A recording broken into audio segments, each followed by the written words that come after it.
basmalah. Alhamdulillahi rabbil alamin hamdan yuwafi ni'amahu wa yukafi mazidah. Bisa wa yukafi'u boleh, wa yukafi juga boleh. Dua-duanya betul. Ada yang baca wa yukafi mazidah, ada yang baca wa yukafi'u mazidah. Dua-duanya betul. Nah, kenapa bismillah dan alhamdulillah disambung? Karena ada hadis yang mengatakan semua perkara yang penting dalam beragama, dalam kehidupan, kalau nggak diawali dengan basmalah maka terputus berkahnya.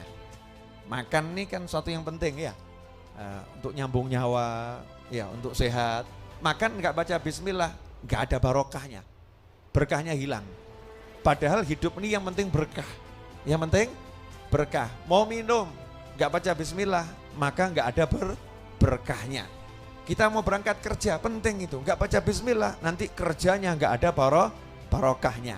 Mau hubungan pasangan, ya suami istri nggak baca bismillah nggak ada berkahnya. Anaknya bahkan dikatakan campuran setan, ya blasteran itu, manusia blasteran setan. Bisa jadi setannya lebih banyak, ya manusianya sedikit. Makanya disuruh baca bismillah, ada lanjutannya tapi minimal bismillah biar setannya nyingkir, nggak ikut-ikut.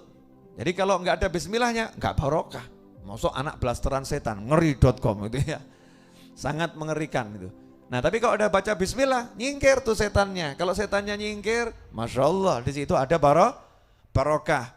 Jadi semua kebaikan diawali bismillah ada barokah. Tapi bismillah nggak boleh untuk yang haram. Wah, biar berkah Bib. Jadi saya ini mencuri sambil baca bismillah. Biar berkah, saya waktu tanda tangan korupsi itu saya baca bismillah. Ngawur. Biar berkah Bib, saya waktu zina baca bismillah Bib. Nah itu hamil tuh anaknya gimana Bib ya? Berkah gak anaknya? Ngaco ini ya. Oh biar gak begitu berdosa Bib.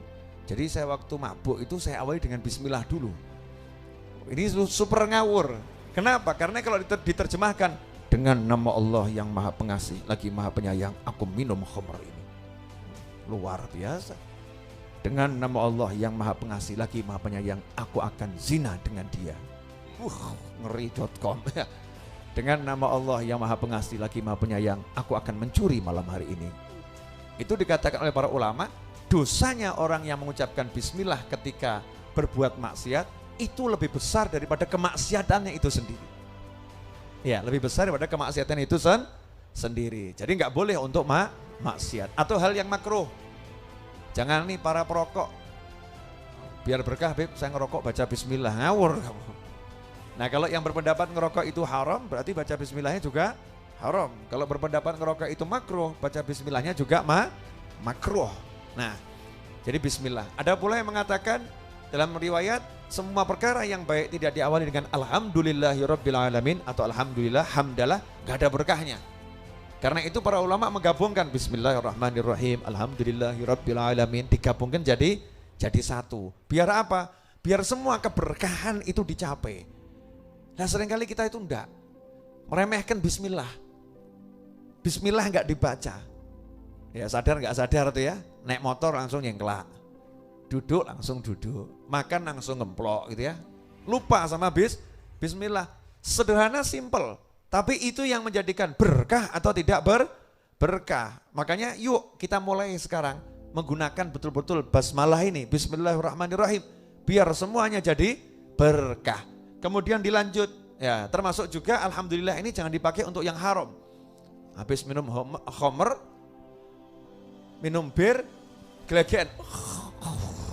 Alhamdulillah, masya Allah. Barusan selesai berzina, puas, alhamdulillah, mantul. Ngaco kamu. Ini dosanya unlimited, ya, karena dia bergembira dengan maksiat. Atau kadang bercanda, tapi jadinya dosa. Alhamdulillah, tadi saya habis lewat jalan ketemu cewek cantik, berkah. Ngawur kamu. Kamu lihat cewek cantik bukan barokah itu. Ya, itu innalillah. Itu musibah kalau kamu lihat itu. Jangan kemudian bilang alhamdulillah. Ini penempatan kata alhamdulillah ini kalau salah gak dapat pahala, justru dapatnya dosa. Tapi kalau tempatnya pas, ukurannya nggak bisa itu. Timbangannya alhamdulillah itu nggak ada yang cukup buat nimbang kalimat alhamdulillah. Makanya saya pernah ketemu seorang ulama namanya almarhum Mbah Mubarid, julukannya Mbah Barid. Dikit-dikit kalau ngomong alhamdulillah. Jadi saya termasuk kehilangan beliau itu, rahimahullah, meninggal usianya sekitar 90 tahun dia. Masya Allah Mbah Mubarid itu kalau ngomong dikit-dikit, misal ya, kamu begini, alhamdulillah, ketawa, ngobrol lagi, alhamdulillah. Jadi hidupnya dikit-dikit, alhamdulillah. Kalau kita dikit-dikit, suntuk deh, Muhammad, asli Muhammad, sirah ngeluh, kepala pusing. Ini dikit-dikit, alhamdulillah. Saya pernah nanya ke Mbah Mubarid, karena kalau duduk di majelis itu khusyuk, mantuk-mantuk, ketawa gitu, senyum gitu. Selesai, saya samperin, karena beliau itu nggak denger, ya kecuali pakai alat bantu. Saat itu belum punya alat bantu, jadi kalau ngomong harus di samping telinganya dan agak teriak. Saya nanya, Mbah, sakit mireng, Mbah kamu bisa dengar pengajian ini? Ora. Lah kok bisa mantuk-mantuk, mesam-mesem, senyum-senyum, ketawa? Jawabannya, saya kalau lihat ada orang itu ceramah, mulutnya, saya melihatnya bahagia, alhamdulillah, ketawa lagi. Masya Allah. Itu Mbah Mubarid, ya Mbah Mubarid. Dan beliau punya aji-aji, wah ini rahasia. Beliau itu punya aji-aji anti telat. Macet-macet itu bisa beliau singkirkan. Karena beliau kalau berangkat sholat subuh di Masjid Riyadh, berangkatnya itu dari daerah Pajang sana, ya lumayan, naik sepeda ontel, kayu, gak pernah telat. Saya nanya, Mbah kok gak pernah telat? Gimana cara naik sepedanya? Jawabannya, wah mobil saya salib, motor saya salib, lampunya hijau semua. Jadi kenapa hijau? Pokoknya abang tetap hijau. Lampunya hijau semua. Mobil disalib, Mbak. Iya, parkir di pinggir jalan. Ya, parkir di pinggir jalan. Lah kok bisa cepet, Mbak? Oh, ada wiridnya, Bib. Apa wiridnya? Sambil genjot. Ya qaribna kulla ba'id. Ya qaribna kulla ba'id. Ya qaribna kulla ba'id. Apalno ki? Penting. Ya qarib, wahai Allah yang maha dekat. Qaribna kulla ba'id, dekatkan semua yang jauh. Nah yang jodohnya masih jauh, wacanan kuwi. Nah, ya qaribna kulla ba'id karo batin. Yang itu ya Allah, yang itu ya. Nah, ya kan? Yang mungkin punya hajat mau beli mobil, bisa itu ya qaribna kulla ba'id. Ini jangan di-share loh ya. Nanti viral nih. Karena banyak orang butuh sekarang. Ya qaribna kulla ba'id, semua yang jauh dekatkan. Nah, kita minta hajat-hajat kita yang jauh-jauh itu jadi dekat. Sehingga semuanya nggak ada yang jauh lagi, semua jadi dekat. Waktu saya nyopir ke Jakarta, Cikampek macet total. Teman saya bilang, macet Bib, merah semua. Mbah Barid, saya panggil, udah meninggal. Oh manggil ya boleh-boleh aja tuh ya. Oh cuman manggil nama aja kok ribet gitu ya. Memang nggak boleh, boleh-boleh saja. Mbah Barid, ya. Mbah, saya mau pakai ilmunya Mbah gitu.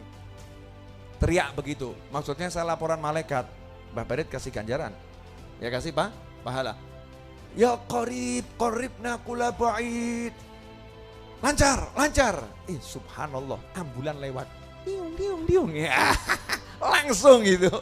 Oh nunut ambulan saya. Wah, lancar.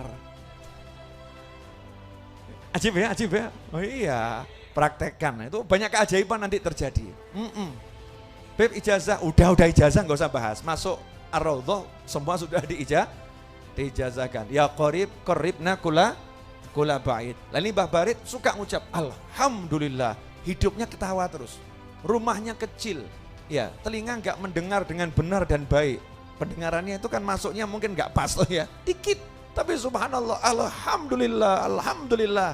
Dan sekarang anak muda, motor punya, handphone punya, perengat-perengut, besengut, wajah suntuk. Wah aneh itu. Pemuda model begitu nanti tahun 4000 Masehi kalau saya jadi presiden. 4000 Masehi. Kalau saya ketemu pemuda wajahnya cemberut, langsung saya penjarakan. Masya Allah. Dilarang wajah cemberut di jalanan. Di rumah masing-masing terserah. Di jalanan Indonesia harus tersenyum. Wilayah wajib senyum. Hawa positif. Makanya jangan pilih saya jadi presiden. Jangan. 4000 Masehi harus senyum semuanya. Kan gitu ya. Alhamdulillah.